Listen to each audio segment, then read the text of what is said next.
안녕하세요. 소영 목사가 들려주는 신앙의 집을 바르게 짓는 사람들의 교회 신집사 교회에 오신 것을 환영합니다. 오늘의 주제는 멸망 직전의 경고. 본문은 호세아 1장에서 2장 1절까지의 말씀입니다. 현재 우리는 놀라울 정도로 발전하는 세상에서 살고 있습니다. 그렇지만 지구는 기후 위기에 봉착해 있으며 육지의 어려움뿐 아니라 바닷속의 생태계도 사라지고 있습니다. 이러한 보이는 문제로 인해 지구는 멸망을 향해 가고 있다는 것을 모두가 실감하고 있습니다. 이 시간 호세아서를 통해서 이스라엘이 멸망당하기 전의 상태를 본문 중심으로 전하고자 합니다. 호세아 시대의 타락한 상황과 현재 우리의 상황을 비교하면서 말씀을 경청하기를 바랍니다. 호세아가 전한 메시지는 북왕국 이스라엘에 주시는 하나님의 말씀입니다. 이 말씀은 북이스라엘의 죄악이 극에 달했을 때였는데 하나님께서는 호세아에게 음란한 여인과 결혼하라고 하십니다. 호세아 1장 2절 여호와께서 처음 호세아에게 말씀하실 때 여호와께서 호세아에게 이르시되 너는 가서 음란한 여자를 맞이하여 음란한 자식들을 낳으라. 이 나라가 여호와를 떠나 크게 음란함이니라 하시니 하나님께서 호세아에게 음란한 여자를 맞이하라 라고 하셨을 때 그의 가정이 순탄치 못할 것임이 암시되고 있습니다. 이것은 호세아의 불행한 가정 생활이 바로 하나님과 이스라엘의 관계가 그와 같다는 것을 알려주시는 것입니다. 이 말씀을 주신 시기는 여로보암 2세가 북이스라엘을 통치했던 시기로 물질적으로 번영한 시기였습니다. 이스라엘이 물질적으로 번영할수록 그들은 신앙의 타락으로 이어졌습니다. 인류는 번영할수록 하나님을 떠났고 그 결과로 더 많은 죄를 짓고 있습니다. 이스라엘은 하나님을 잊고 주변 가나안 족속의 우상을 숭배하면서 그들의 풍습을 따랐습니다. 그들이 금송아지와 바알을 섬긴 것은 결과적으로 하나님께는 음행의 죄를 짓는 것입니다. 하나님께서는 이러한 이스라엘의 타락을 호세아의 불행한 가정사를 통해 말씀하시는 것입니다. 하나님께서 호세아 선지자에게 주신 첫 말씀은 이것입니다. 음란한 여자를 맞이하여 음란한 자식을 낳으라. 여기서 음란한이란 말은 복수형으로 음란이 습관화된 상태를 의미합니다. 하나님께서는 당신의 선지자에게 메춘부와 같은 여자와 결혼하라고 명령하십니다. 호세아에게 주신 그 명령은 축복이 아니라 저주처럼 들렸을 것입니다. 이런 일은 율법에서도 금하신 것인데 하나님께서 당신의 선지자에게 이러한 명령을 하신 까닭은 무엇일까요? 당시에 이스라엘이 영적으로 매우 타락했다는 것을 쉽게 상상할 수 있습니다. 이렇게 타락한 세상으로 인해 호세아는 결혼하여 가정을 이룰 생각조차 하지 않았을 것입니다. 그런데 하나님께서는 선지자에게 부정한 여인을 아내로 들여서 가정을 이루라고 하셨습니다. 호세아에게 부정한 아내를 맞아 가정을 이루라는 명령을 주신 이유는 이렇습니다. 이 나라가 여호와를 떠나 크게 음란함이니라. 이것은 바로 이스라엘의 음란한 죄를 고발하는 것입니다. 백성들이 하나님을 떠나서 우상 숭배하고 쾌락을 추구하고 탐심으로 사는 것은 영적인 음란이라는 말씀입니다. 호세아는 백성들의 음란한 현실을 자신에게 매칭시키는 하나님의 말씀에 순종했습니다. 하나님께서는 호세아의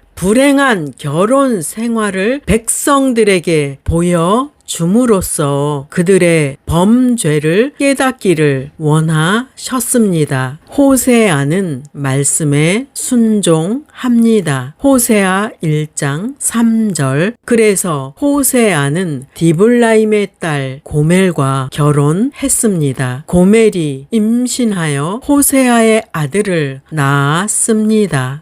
구약의 율법에 의하면 음행한 여인은 돌로 쳐 죽임을 당했습니다. 그런데 그런 여인이 이스라엘에 있었다는 것은 이러한 여인이 많았다는 것을 보여주는 것입니다. 이것은 북이스라엘이 얼마나 타락해 있는지 그 실상을 보여주는 것입니다. 우리는 이 내용을 통해 지금의 현실을 보는 것 같습니다. 2015년에 아일랜드에서 국제 인권단체인 엠네스티가 주최하는 모임이 있었습니다. 그곳에는 60개국에서 400여 명의 대의원이 참석했습니다. 그들이 결의한 것은 성매매를 범죄로 규정해서는 안 되며 성매매 당사자와 알선업자 등 모두를 처벌 대상에서 제외해야 한다는 것이었습니다. 이 회의에서 그러한 결의를 했다는 것은 그들은 이미 그런 죄에 참여하고 있었기에 그 행동이 죄가 되지 않도록 결의한 것입니다. 사실 세상 법에서도 성경에서 죄로 금하는 10계명 몇 가지를 사용했습니다. 그런데 그것마저도 죄가 아니라는 것에 많은 나라가 동의했습니다. 대한민국도 이미 불륜이 죄가 아니라는 법을 만들었습니다. 지금 이 시대는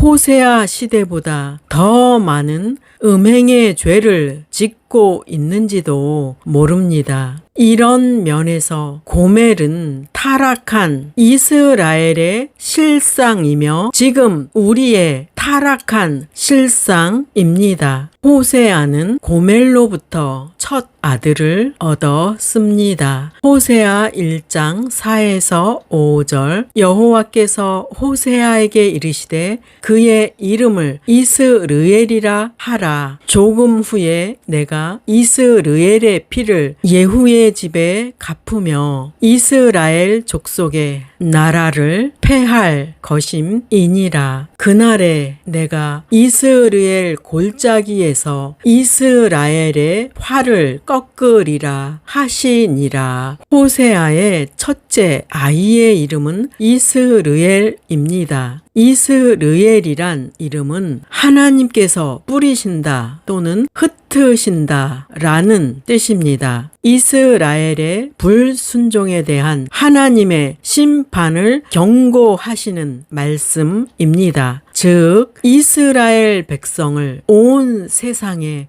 흩으시겠다는 말씀입니다. 본문에 내가 이스르엘의 피를 예후의 집에 갚으며가 나옵니다. 여기에 나오는 이스르엘 골짜기는 갈멜산 남쪽 에스드렐론 평원에 있는 골짜기로서 나봇이란 사람이 그 골짜기에 포도원을 갖고 있었습니다. 아합이 그 포도원을 원했으나 나봇이 거절하자 아합의 아내 이세벨이 거짓말로 모함하여 나봇을 죽도록 만들었습니다. 그 후에 나봇이 죽자 이세벨은 그 포도원을 빼앗아 남편인 아합에게 주었습니다. 하나님께서는 나봇이 죽임을 당한 그 일로 인해서 아합 가족을 심판하시는데 그 일에 예후가 쓰임을 받았습니다. 예후는 이 과정에서 불필요한 학살을 자행함으로써 하나님께서 의도하신 길에서 벗어나고 말았습니다. 그래서 하나님께서는 이 무고한 피에 대해 보응하시겠다고 말씀하신 것입니다. 실제로 이 예언은 예후의 손자인 여로보암 2세 이후로 주전 752년 예후의 4대 손자인 스가랴가 살해됨으로써 성취되었습니다. 이스르엘이란 이름이 흩으신다 라는 뜻을 통해 알 수 있듯이 이스라엘이 머지않아 아수르에 의해 멸망당한다는 말씀입니다. 그리고 백성들은 포로로 잡혀가서 흩어진다는 것을 암시해주는 말씀입니다. 고멜은 다시 둘째 딸을 낳았습니다. 호세아 1장 6절 고멜이 또 임신하여 딸을 낳음에 여호와께서 호세아에게 이르시되 그의 이름을 로루하마라 하라. 내가 다시는 이스라엘 족속을 긍휼히 여겨서 용서하지 않을 것임이니라. 호세아의 둘째 아이의 이름은 로루하마였습니다. 로루하마의 로는 아니다 라는 부정의 뜻을 나타내며 뒤에 있는 루하마는 불쌍히 여기다 라는 뜻입니다. 그러므로 로루하마라는 뜻은 이스라엘이 더 이상 하나님의 긍휼을 얻지 못한다라는 말씀입니다. 이제 이스라엘은 용서의 때는 지나가고 징계와 심판의 때가 다가오고 있었습니다. 하나님께서는 이스라엘과는 달리 유다에게는 여전히 긍휼을 약속하십니다. 호세아 1장 7절 그러나 내가 유다 나라에는 긍휼을 베풀 것이다. 내가 그들을 그들의 하나님 여호와로 구원할 것이지 활이나 칼이나 전쟁이나 말이나 기마병으로 구원하지 않을 것이다.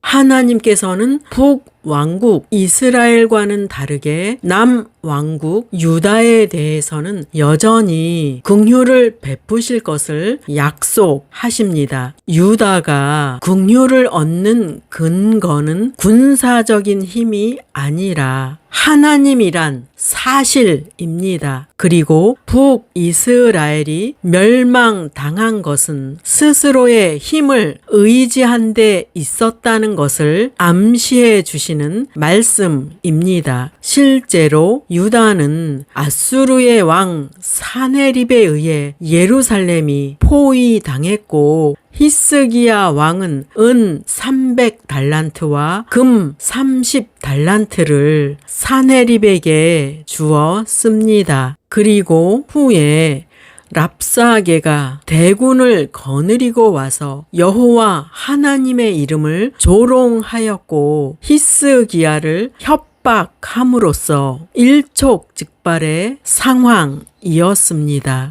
이 일로 히스기야는 하나님 앞에 나아가 기도를 드렸고 아수르 진영에서 군사 18만 5,000명이 여호와의 사자에 의해서 죽임을 당했습니다. 이렇게 하나님의 사랑을 받은 유다는 약속의 말씀대로 구원받았습니다. 호세아는 다시 아들을 얻습니다. 호세아 1장 8에서 9절. 고멜이 로루하마를 젖된 후에 또 임신하여 아들을 낳음에 여호와께서 이르시되 그의 이름을 로암미라 하라. 너희는 내 백성이 아니요 나는 너희 하나님이 되지 아니할 것임이니라. 호세아의 셋째 아이의 이름은 로암미였습니다. 로암미의 이름의 뜻은 내 백성이 아니다 입니다. 이제 하나님과 이스라엘과의 관계는 깨어진 것입니다. 하나님께서는 그들에 대한 자비를 거두셨을 뿐 아니라 그들이 더 이상 백성이 아니라고 선언하십니다. 하나님께서 호세아의 새 자녀를 통해 주시는 메시지는 무엇일까요? 하나님께서 시내산에서 이스라엘과 언약을 맺고 하나님은 그들의 하나님이 되시며 이스라엘은 그분의 백성이 되었습니다. 그러나 이제 그들의 불순종함으로 언약은 일방적으로 파기되었습니다. 그러면 아브라함과 맺은 언약은 어떻게 되는 것일까요? 본문의 메시지는 약속을 파기하겠다는 선언이 아니라 불순종하는 백성에게 징계하실 것을 선포하시는 것입니다. 그 징계의 기간이 짧지는 않았습니다. 이스라엘이 유다보다 135년 빨리 멸망당했기 때문에 이방 땅에서 귀환되어 돌아오는 기간까지 합한다면 약 200년이 소요됩니다. 그 200년은 이스라엘이 하나님의 뜻을 깨달으며 훈련받는 기간이었습니다. 믿는 자의 일생도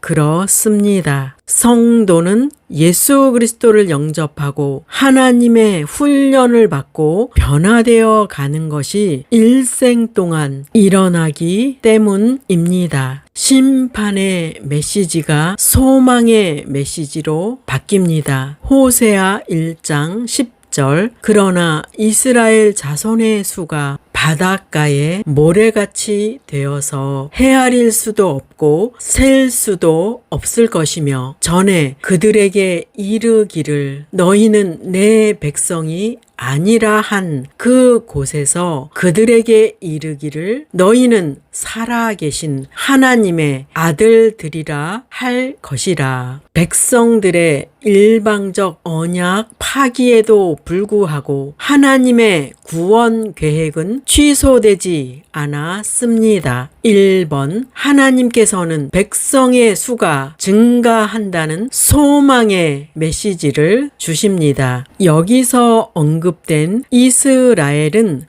하나님의 약속과 관련된 미래의 사건이기에 아브라함의 모든 영적 후손에게 적용됩니다. 즉 하나님의 영적 후손들은 헤아릴 수 없이 셀 수도 없이 많아진다는 말씀입니다. 2번 하나님께서는 용서해 주신다는 소망의 메시지를 주십니다. 하나님께 죄를 지은 이스라엘이 내 백성이 아니라 라는 말씀을 듣던 그곳에서 너희는 하나님의 아들이라 할 것이라 라는 말씀을 듣게 됩니다. 하나님의 자녀가 된다는 것은 그분과의 관계 회복을 말하는 것이며 그들의 범죄가 용서받는다는 말씀입니다. 이 말씀은 이스라엘뿐 아니라 하나님을 거부하고 제 길로 갔던 모든 인류에게 주시는 말씀입니다. 이 약속은 예수 그리스도 안에서 성취되었습니다. 예수님의 보혈은 죄로 인해 죽을 수밖에 없는 모든 인류에게 주시는 영원한 생명의 약속입니다. 그러므로 이전에 하나님의 자녀라고 할 수 없었던 그들이 이제는 하나님을 아버지라고 부릅니다. 하나님께서는 온 세상에 믿는 자들의 아버지이시고 우리는 그분의 자녀입니다. 3번, 하나님께서는 남왕국과 북왕국이 연합될 것이라는 소망의 메시지를 주셨습니다. 호세아 1장 11절, 이에 유다 자손과 이스라엘 자손이 함께 모여 한 우두머리를 세우고 그 땅에서부터 올라오리니 이스르엘의 날이 클 것이미로다. 북왕국은 주전 721년 아수르에 의해 멸망당하여 여러 나라로 흩어졌고, 남왕국은 주전 586년에 바벨론에 의해 멸망당한 후 포로로 끌려갔습니다. 그런데 포로에서 돌아온 이후로는 북왕국과 남왕국의 구별이 더 이상 없어진다는 말씀입니다. 그러므로 이 예언은 주전 538년 수룹바벨의 인도로 포로 귀환이 이루어졌을 때 부분적으로는 성취되었습니다. 본문에 이스라엘의 날이 클 것임이라 라는 말은 하나님께서 포로로 흩었던 그들을 돌아오게 하여 번성케 하신다는 약속입니다. 이 은혜로운 약속은 주후 70년에 예루살렘 멸망으로 전 세계에 흩어졌던 유대인들이 1948년 다시 돌아와서 나라를 세움으로써 역사적인 성취를 이루었다고 볼 수 있습니다. 또한 이 약속의 말씀은 궁극적으로 예수님께서 세우실 하나님 나라에 대한 말씀입니다. 이 말씀대로 우리는 하나님의 백성이 되었습니다. 우리는 하나님 나라를 확장시켜야 합니다. 여러분의 주변 사람과 가족과 친척을 구원하여서 하나님 나라를 확장시키시기 바랍니다. 4번, 마지막으로 이스라엘이 하나님의 백성으로 일컫게 된다는 소망을 주십니다. 호세아 2장 1절, 너희 형제에게는 암미라 하고 너희 자매에게는 루하마라 하라. 로암미와 로루하마였던 그들을 부정의 의미인 로가 사라져서 암미와 루하마가 된다고 말씀합니다. 즉, 내 백성이 아니다, 불쌍히 여기지 않겠다 라는 하나님께서 이제는 내 백성이다, 불쌍히 여기겠다 라고 말씀하십니다. 그런데 그들이 훈련받는 기간이 약 200년이나 되었었다는 것을 기억하십시오. 그러므로 훈련 가운데 있다면 하나님 앞으로 돌아와서 순종하십시오. 비록 이스라엘이 오랜 세월 고통은 받았지만 하나님의 뜻은 심판이 아니라 구원하신다는 것입니다. 이 말씀은 이스라엘의 죄가 용서받아서 하나님의 백성으로 회복되고 영광스러운 미래를 약속하시는 것입니다. 이 약속은 예수 그리스도를 믿고 하나님의 자녀가 된 믿는 우리에게 주시는 말씀입니다. 하나님께서는 이방인이었던 우리를 불쌍히 여겨 주셔서 하나님의 백성으로 삼아 주셨습니다. 우리는 지나온 역사를 통해서 호세아서의 예언이 조금도 틀림없이 성취된 것을 봅니다. 지금도 하나님의 말씀을 받아들이지 않으며 무시하는 자들이 있습니다. 그렇지만 하나님의 말씀대로 이루어지며 믿는 성도가 승리한다는 것은 정해진 사실입니다. 적용할 말씀입니다. 우리는 말씀을 통해 이스라엘의 멸망 직전의 상황을 실감나게 보았습니다. 지금 우리가 살고 있는 현실이 그와 같다는 것을 생각해 봅니다. 하나님께서는 세상을 시작하신 분으로 세상이 그분에 의해 끝마쳐질 것입니다. 누구든지 하나님의 주권 아래에서 피할 수 있는 사람은 한 사람도 없습니다. 사람은 하나님께서 주신 경고의 말씀을 들어야 삽니다. 그 경고의 말씀을 듣는 사람은 죄를 버리고 하나님께 돌아오십시오. 만일에 경고의 말씀을 듣지 않는다면 이 세상에서도 멸망받고 천국에 들어갈 수 없습니다. 하나님께 돌아와서 회개하고 예수 그리스도를 믿고 그분께 순종하십시오. 성도 여러분, 이 땅에 사는 동안 하나님 말씀에 순종하고 성령의 인도를 받는 삶이 되기를 예수 이름으로 축원합니다. 마지막 시대를 살아가는 하나님의 백성 여러분, 교회는 다니지만 예수님을 그리스도로 믿지 않는 여러분, 하나님에 대해서 예수님에 대해서 잘 모르시는 여러분, 가나안 성도 여러분, 우리 함께 성경에 근거해서 성령의 능력으로 신앙의 집을 말씀대로 바르게 건축하도록 합시다. 누구나 유튜브에서 신집사 교회를 구독하심으로 신집사 교회 사역에 동참할 수 있습니다. 신집사 교회를 통해 영상으로 선교하는데 동참하기를 원하시는 분들과 함께 연합하기를 원합니다. 아브라함 목사에게 언제든지 연락 주십시오. 우리 주 예수 그리스도의 이름으로 축복하고 또 축복합니다.